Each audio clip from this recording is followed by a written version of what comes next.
program is The Active Center. It's created by David Sappe. Pronounced Seppi. Pronounced Seppi. So we have this stack of reports here, revisiting Brown v. Board of Education, but not in the way you might think. So we're not really looking at the legal arguments today. No. We're looking at the spreadsheet. Right. If you strip away the history book narrative and just look at it in terms of labor and capital, the ruling wasn't just a civil rights moment. It was a massive, a structural restructuring of the American economy.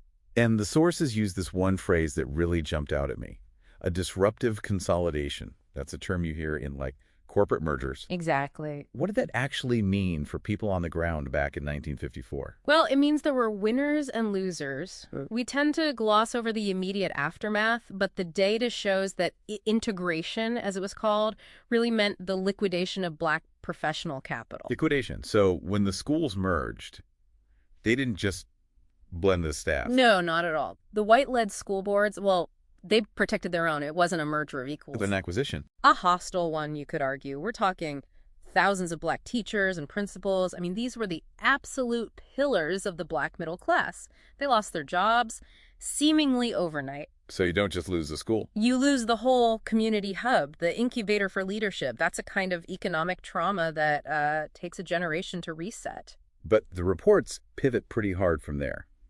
They suggest that once that initial, that shockwave settled, removing those barriers triggered one of the biggest wealth creation events in history. Oh, the boom.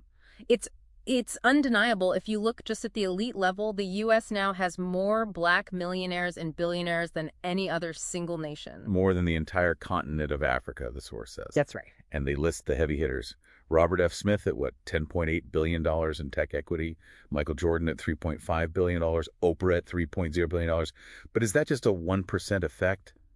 Does that wealth ever cascade down? It does, and that's maybe the more important story. In the early 80s, only about 40% of African Americans were in middle-class professions. And today? It's the majority. You see it in education, too. High school completion went from barely 50% in 1968 to 92% today. Wow. And life expectancy is up by over 11 years. I mean, that's a massive return on investment for quality of life. It is. But I want to push back on this mission accomplished idea because we have to talk about housing. The aggregate data almost always shows this huge racial gap in homeownership. It does, but this is where the dip dive gets really interesting because if you just look at the raw numbers, you miss a key variable. The marriage variable. Exactly. If you isolate for married Black households, the homeownership rate just shoots up. It's somewhere between 64% and 66%. Which is incredibly close to the white rate of about 72%. It completely reframes the argument, right? It suggests that with the stability of a two-income household, plus that professional access from the civil rights era, the ability to buy a home is nearly at parity. Okay, so if the income is there and the education is there, why do the reports say we're still leaving billions of dollars on the table? Because getting the asset is only half the fight. The problem now is valuing the asset. The report calls it a property value feedback loop that is actively shrinking wealth. And put a price tag on it, something like $156 billion in lost equity. That's the total loss.